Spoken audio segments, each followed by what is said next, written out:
Man, we on the back streets, man. We got the homie in here, man. I appreciate y'all for coming, man. It's raining as fuck out there, man. But let everybody know who you is, where you from, and what you got coming, if you don't mind. Man, I go by the name of LiL Brent, the Miracle Baby. I'm from South Park. And I just dropped a tape on the 22nd called One Weekend.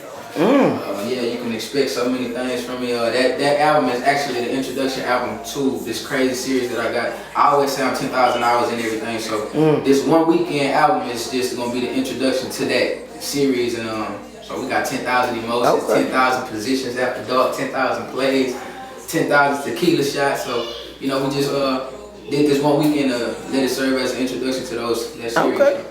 For people that don't know how you got your start, let the streets know how did you get into music and when did you say fuck it, I'm gonna start taking it professionally. I was in high school in my 11th grade year. I thought football was gonna be my way out, my go-to thing. I was good at football, but my 11th grade year I broke my collarbone, and they told me, well no, my 12th grade year, I'm tripping. My 12th grade year I broke my collarbone. My senior year, third game of the season, so. I went to the doctor, and the trainers was telling me that I would never play football again. So I had always been writing music, but it was like a just like a fun thing to do. I was real scared to show people that I did the shit. But when I broke my collarbone and they came to my house, all my coaches came to my crib and was like, "You ain't gonna be able to play this season." So that threw off everything. I didn't know what I was gonna do with school, college, anything like that. So in that moment, I remember just being like, "Man, fuck it, I'ma just write how I feel." And then I had a partner named Jerry. He go by the name of Young Rock. Shout out to him. Okay. And he was doing music before me, and he heard me rapping, and he was like, "Man, just come to the crib and like record with me." So I did that, and I enjoyed the process of it. Just recording, we was recording on the Guitar Hero mic. Didn't know how to do in and outs, so we would have to spit a whole fucking 16, 32 bars straight. I'm losing my breath, so I just fell in love with the art of that, the creating, and from that point on, it was Okay, do you remember the first song you recorded? I think it was, I was on a remix with him. He had a song called Rubber Band Banks. He put me on the remix. Okay. I don't even know where that song is. I hope I never hit that motherfucker again. Okay. What was it like, man? Anybody that ain't never been to South Park, man, what it was like for you coming up in that area? I always had a mind of my own. I'm the only child, so I feel like I'm blessed to have cousins that was involved in certain things, and just seeing my mom was never into that shit. So it wasn't for me. Growing up in the hood, I had some of the best experiences. The parties, the girls. It ain't nothing like a hood girl. I'm attracted to attitude. I think that's why. So, you know what I'm saying? But it was fun though, man. I love my hood. I love growing up in South Park. It was just dope shit. Cool. So my dad been doing your thing 10 plus years, man. What are you bringing different, or what have you brought different to the game that we haven't saw? Honesty. Man, you know what I'm saying? Honesty. I'm never gonna rap about nothing that I ain't been through or that I ain't been close to. I've always said that if people didn't love my music, they'll love who I am as a person. You know what I'm saying? And I stand on that for sure. So, yeah, I'm definitely gonna bring passion and honesty to the game for sure. Okay, and you was telling me off camera, man, you was able to work alongside with one of the greatest legends, man, LIL KEKE, man. You was a part of the family, man. What was that whole experience like being amongst, you know, just somebody so great as him? It was crazy, just to see how down to earth he is and just how like family oriented he is. I was driving on 288 before I even knew him anything like that. His son went to my high school. He was in the 10th grade. I was driving and I got a text and it said, "Hey, this Dun Key." And I remember I had pulled over, I'm like, I only know one Dun Key, like, you know what I'm saying, in my city. How did that happen? But that's why I'm okay, my bad. So, no, you good. So he said that, I'm like, okay, what's up, bro? He like, I heard you do music and I want to get in the studio with you and see what you got going on. So the whole time I'm thinking, how in the fuck did he find me, anything like that? So we ended up going to the studio with D Architects, shout out to them. And he came to the studio. I remember telling all my people, like, nigga, Keke coming, y'all pull up, bro, this shit finna be crazy. So he came to the studio, and we knocked out a record called These Haters, which made the album. We shot the video for that and everything. So if y'all wanna go see that, y'all can go on Apple Music and get that, and look on YouTube for it. So he came to the studio and he ended up telling me his son that go to my high school was in the 10th grade had one of my CDs to come up too. It was a series that me and Jerry started, and Jerry's them had went to college, and I stayed back and did the music. So he got a hold of the CD, his son, and he was like, "Daddy, you really gotta listen to this dude." And Keke said that he was kind of showing it off. You know, he get tapes all day long. He's like, "All right, I'll listen to it, whatever." So Sunday he went to church, and his son kept bringing it up. So he was like, "Man, I finally gave you a chance, and I fuck with it." And he reached out to me like that. So it was because of his son, but he knew a nigga. So shout out little bro Keely. You know what I'm saying? That's my little brother. Man, shout out, man. That's big. That's big. What was one thing that you learned from the whole experience? With Keke? In this game, you gotta have tough skin. He always preached to me like, you gotta take the good and you gotta take the bad. Like no matter what, you just stay focused and never pay attention to too much of the good and never pay attention to too much of the bad. Keke always told me like you gotta have a tough skin. This game is not for the weak. You know what I'm saying? So I appreciate him for that. Man, shout out LIL KEKE. So I'm guessing is that where the lines only come from?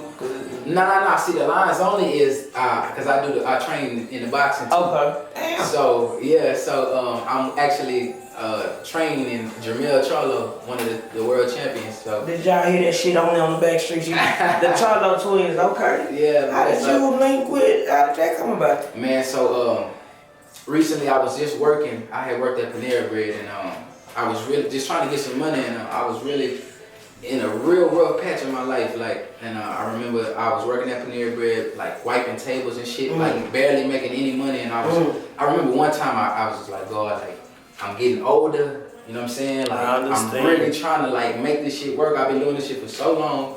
You know, I've been through certain things. Like, why am I not where I want to be in my mind? So my partner Lance called me one day, and this was my second day working at Panera Bread, and he was like, "Hey, I'm at the Charlo twins because I fuck around and cleaned this pool for him and didn't even know that this was his house." And you know what I'm saying, he got a studio in his crib, so he like, "Bro, I want you to meet him." So I'm like, "All right, shit, yeah, for sure." Like, so he played him some of my music, and the dude was like, "Yeah, like." Tell him to come to the crib, like, so I'm at work, like, this is my second day. Soon he made that call to me, I told them people I can't work it. I'm just that type of person, like, if I see an opportunity and I feel like it's right, I'm going for it. So. I feel it. That's dope. Rest is history. How did you get your name?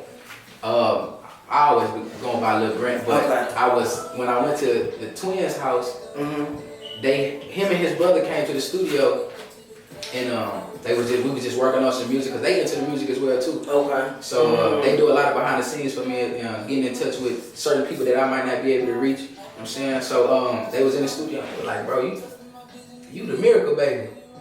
And I'm like, what? Like, and if don't nobody know, like boxers, you know how like Mel go by Jamel, the Iron Man, Charlo. They never. He always told me, you never create your own middle name. Like that little Iron Man, other people do it for you. Cause it's like, to them it's like bad luck. So they came up with that miracle baby. So I'm like, man, that shit got a real nice ring to it. And then I just think about everything I've been through. Like, and I feel like we all miracle babies in a way because we've all been through some things in life that when I look back over my life for sure, I'm like, man, how the fuck I made it? Like, how did you make it? How did you persevere, keep going? God. Okay. Period. Okay. It ain't nothing, you know what I'm saying? Nothing else that I can get credit to, man. Man, that's a blessing. Drop some advice to the artist. Man, anybody that's coming up, man, you know, just stay focused and know where you want to go. Have a clear path, have good people around you. I'm around some of the greatest people like Zay, my partner Bala. Shout out Zay, shout out Bala. They in the building, they ain't want to be on camera with your girl, it's all good. LiL Brent fucking with me though. Yeah, for sure, you know what I'm saying? But anybody that's coming up, man, you know, just stay focused. You know, it's not easy. Anything worth having is worth fighting for. Man. You know what I'm saying? Talk that shit. Just like I say, keep good people around you, man, and take them steps, man. Take them steps. Do you have a favorite song on the project? Yeah, I know. Okay, why y'all okay? I know, because for one, this nigga bring out something in me. Every song that we got together, this nigga just bring out something so crazy. And I actually was going, I know came like towards the end of the album, and I was really going through something. I had really. What's that about? Is it your vibe, energy? Yeah, you see what I noticed was, when I first started recording with Brent, like what I noticed was, with me, I record a lot different from other people because Like I don't write or nothing. Okay, you just go in. Yeah, I just go in and shit it be so easy. So What makes you guys work good together and create hits? I feel like when I get with him, he go off like he use my my format. I don't say my format, but he don't right way with me. So like we just really going off each other. Okay, okay. Like, I feel that. He forced me to think outside the box. Appreciate that, bro. That nigga forced me to think outside the box because when like, and it's so fucking crazy because when you in the studio with him, like his music is dope as fuck. But Right. it's a whole nother kind of respect you have for it when you actually see him go in the booth and say these things just off of. Like he take himself to a certain place and it's like it's contagious. So when he in that motherfucker, he going crazy. I'm like, hold on, like I gotta, you know what I'm saying? Like, it's been plenty of songs, but I'm like, man, this bitch came on this bitch hard. Like, and he just forced me to be creative. Like, and I love that. Like, you know what I'm saying? I love working with Bob. Like we got so many records together. Like, and I think that a lot play in it too. I think we like when I'm in the studio with him. I'm in the studio with an artist. It's like an artist to artist, but we got the luxury of being brother and brother. So it might be a song like he might pull up a beat, and we've done this on many occasions in the studio where he bring up a beat and he'll go smoke and come back and I'll have some shit. You know what I'm saying? Or he'll come in on a vibe, or I'll come in on a vibe and we'll feed off of each other. It's like crazy, bro. This just the chemistry, the brotherhood. So everything plays into that, and I feel like when that comes together, when everything, like the brother, the artist, the friend, you know what I'm saying, like the mentor, because I learned from him just as much as he learned from me, and I feel like with all of that in one setting, in one studio session, shit, you can't do nothing but make great music. Man, so who are some of your influences with the sound? My influences, my two favorite artists is Meek Mill and Ace Hood.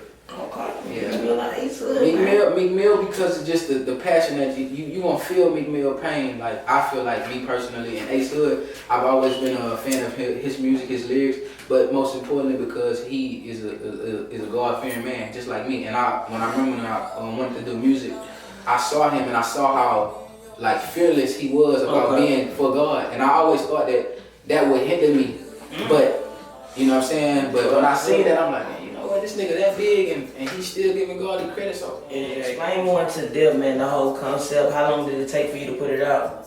We've been working on this for like a couple of months, and it's so crazy because this project went through so many different creative like waves and shit. And me and Zay sat down many nights in the studio and just tried to come up with something. Like one weekend, I feel like even as kids, man, like you go to school and everybody waiting on that Friday, everybody waiting on that weekend, everybody waiting on the last day of work, you know what I'm saying? I get paid, all this shit. And then I feel like so much can happen in one weekend. You could have the best sex, you could go to the best party, you know what I'm saying? You can go to the best club, like whatever, you can do the most craziest shit in the weekend. And I feel like for everybody, I try to make it into this neutral, creative space. Like they say, the same diamond look different at different angles. Like we could stick a diamond in the middle of this room right now, and each angle from your perspective, his perspective, my perspective, it's gonna look different, but it's the same diamond. So I feel like one weekend when I was creating it, I just wanted to take people on my trip, like, and you know, still give it that like neutral vibe. Like you got a conscious song on there, you got Take It There, which is a real turned up. You got Lines on it, which is real turned up, you know what I'm saying? And then it kind of go into this real conscious thing with the interlude, and then the With Me, and then the I Know, which will lead into it if they don't give it. You know what I'm saying? So, like how you say you grateful for us and you appreciate us, we appreciate you. We had a conversation on the way here, just like,